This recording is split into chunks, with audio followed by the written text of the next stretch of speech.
Good afternoon, wonderful viewers of GMEB TV. As you can all see, we are at the Gambia Anti-Crime Unit headquarters at Bajolede. Today on your episode, we are going to have a general interview with the Commissioner of Anti-Crime.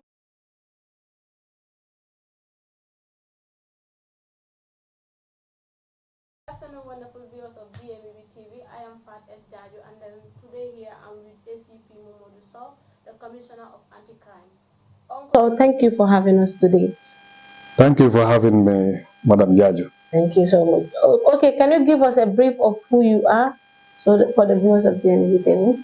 Thank you so much. Alhamdulillah Rabbil Alamin. I will thank God for able to grant this interview to your prestigious media. My names are Momodu Sowe. I am an Assistant Commissioner of Police. I am the Commissioner in charge of the Police Anti-Crime Unit. If I give you my background of I am born in 1981 at Tujereng village. At Nyofele village. I went to school at Tujereng. I did my primary school at Tujereng, Combo South. I did my junior school at Tujereng, Combo South. And after finishing my grade 9, that was in 2000, I went to Gambia High School in 2000 to 2003. After finishing Gambia High School, I then joined the Gambia Police Force in 2004. After my training, basic training, that is, I did it in this very premises. Then it was the police training school. After finishing my police training school, I went to police intervention unit as a PI officer. I served there for almost 1 year. Then I was transferred to the police headquarters under operations. I served under operations for a while, then was also taken to Tujerem police station to serve under the then station officer Sar, who I was his scribe, or the one who gets records or do recording. Then I was there, and I also get admission to the university. I did my bachelor's in management and marketing at the Gambia UTG, University of the Gambia. In 2010, I completed. While I was doing my course, I was also doing my work together. Completing in 2010, and I got my BSc in management and marketing. Then I applied as a cadet officer, and I was appointed as cadet ASP in 2010. Then after doing my trainings, I went on Ghana. I did my leadership course in Ghana Police College for almost a year, because we spent almost 10 months there. So after graduating from that school, we came back to continue our cadet rotations, and then in 2013, I was confirmed as assistant superintendent of police. Then I was posted to the then Serakunda police station.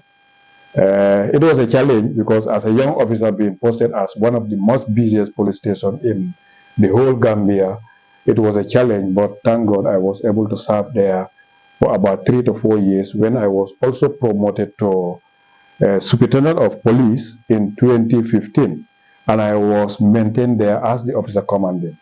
So I was there for almost about a year when I was deployed to the UN mission in Darfur. So I served 2 years in UN mission as a police advisor, and I was a team site commander. I was heading a team. I was there as the team site commander. I served there for 2 years. After returning back from the mission, I was officer commanding Kalindin.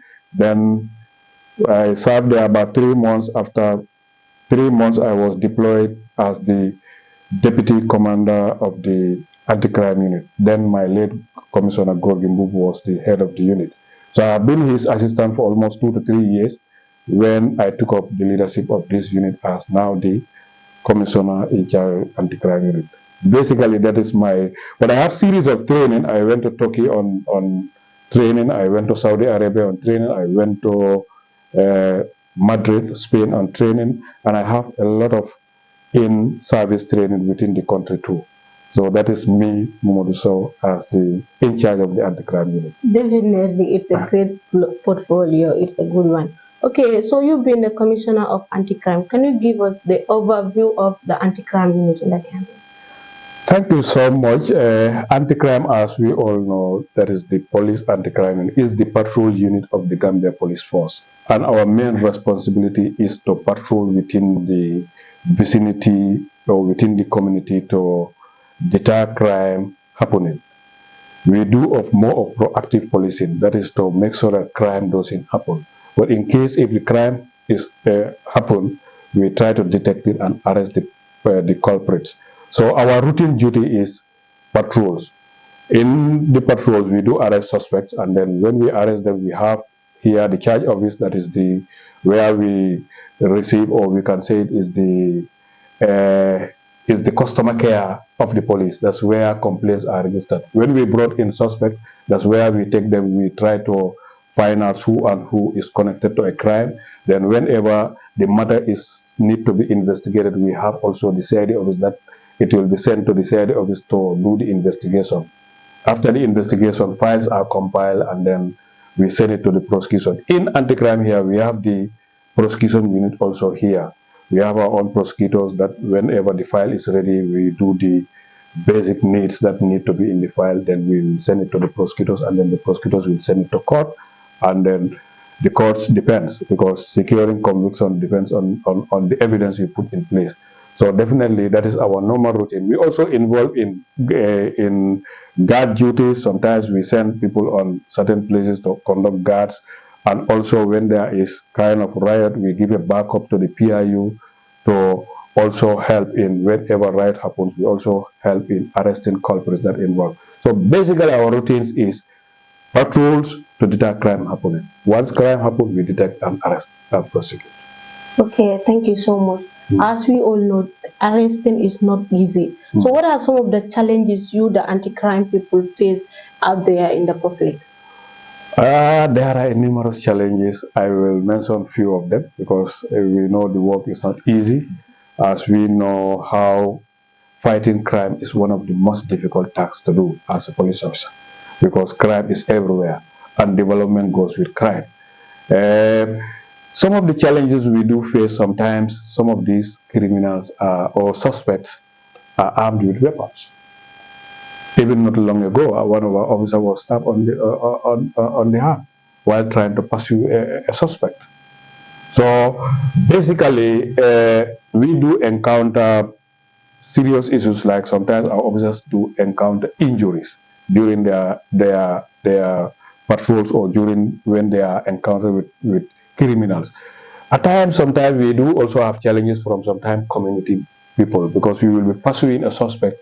He will be jumping into a compound, and then you will be running to after the suspect. But the people, the occupants of the compound, will not understand what you are doing. Sometimes they may obstruct police officers, and then eventually the suspect might escape. Sometimes it becomes a row between us and them. They wouldn't understand the reason why we jump into their compound. Because when we are after a suspect, we, as a police officer, you always want to arrest the suspect. So those are some of the challenges we do encounter. Also, we have logistic challenge. We all know sometimes it's not easy. We may be called at times on emergencies, but the response time sometimes delay because of lack of enough logistic to this. So to name a few, these are some of the challenges we do face on the ground. Yes. As you already mentioned, these are some of the challenges you face as anti-crime people. So what are some of the strategies placed in order to improve this type of challenges or to overcome them? Thank you so much. In as much as we are doing our duties, we always involve in training, because training, capacity building is key when it comes to security. So some of these challenges where officers will encounter some of these threats. So we do involve in a series of trainings, the tactical training, try to see when you are encountered with situations, what to do to make sure that you are safe. So training is a key when it comes to some of the challenges we face in the field. So we do a lot of trainings. And also, when it comes to the issue of logistics, I know the police command, they are doing their level best, because ACU is a priority when it comes to logistic vehicles and other things. But we know police are under-resourced, but the high command is working so seriously to make sure that we got the required tools that we need to work with. Okay, so what are some of the words you will tell to the community of the Gambia in order to help people, the anti-crime people, in gathering the information, as you said, when you have some people to arrest? So what are some of the words you have to the community? Thank you so much. The community works with the police, and then the police cannot work in isolation without the community, because it's the community that we are serving. So working together with the community will make the work so easy. We are not, I can't say we are not people who can able to detect everything. Most of these crimes happen within the community. It is the community sometimes that give us information. So what we will advise the general public, or what we will solicit from the public, is give us information, give us vital information at the right time so that the police can act on it. So the community is very important in terms of helping the police to realize what they are doing and then realize success in it. So community collaboration is very important, and then we always solicit that people who give information, sometimes people do tell me that no, if I give information, the police will come and unveil my name, or they will name me in the information. An informant and a witness to a crime is a different thing. If you give us an information, your name will never be unveiled. But if you are witness to a commission of a crime, for example, you call, you said there are people stabbing each other, you are a potential witness to that crime. So in that, when we respond, we would want you to come and give a statement in connection to what you have witnessed. But if you give an information that we work on until we are able to make arrest, then your identity will never be unveiled. So let the general public understand that somebody who gave information and somebody who reported a crime are different things. And we always make sure that we keep the identity of our informants. Okay. Given the rising number of murder cases in the Gambia, so what is the take of the police, as you being the ACP of the police union? What is the take of the police? Yes, I know some of we do encounter, or we do see some murder cases, but if you look at the history behind some of those crimes, you will know that even if, no matter what the police do, some of them you cannot stop them happening, because things that happen in the houses, domestic problems that lead to fight, police may not able to stop it completely. But what the police is doing is to make sure that there is police visibility everywhere. That is, we will make sure that whenever we are called on issues that we know, we respond as quickly as possible. But domestic issues where people have scuffle in their rooms, they happen to fight, the other one stabbed the other one with a knife, the person lost his life, the police may not be able to do much about it. All what they can do is to make sure that the suspect is arrested and then he is put before court. So definitely the police are doing all their level best, especially the ACU, the PIU, the general duty. We are doing our level best to make sure that we are seen everywhere. That's why sometimes if you go to major junctions like the Old Yundum, the Jaban traffic light, the Tabokoto, the Bruce B turntable, every night you will see officers being deployed there.